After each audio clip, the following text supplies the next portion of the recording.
এই মুহূর্তে যে খবরের দিকে নজর রাখবো, পাক রেঞ্জার্সকে তুলে নিল বিএসএফ। এবার বিএসএফ এর হাতে পাকড়াও পাক রেঞ্জার্স। শনিবার রাজস্থানের ফোর্ট আব্বাসে জালে পাক রেঞ্জার্স। সীমান্ত পেরিয়ে ভারতে ঢুকে আটক পাক রেঞ্জার্স।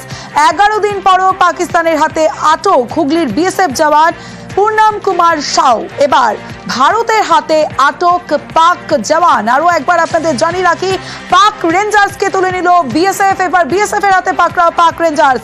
শনিবার রাজস্থানের ফোর্ট আব্বাসে জালে পাক রেঞ্জার্স। সীমান্ত পেরিয়ে ভারতে ঢুকে আটক পাক রেঞ্জার্স।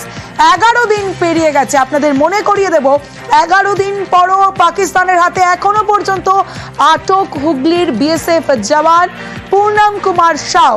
এবার ভারতের হাতে আটক পাক জওয়ান।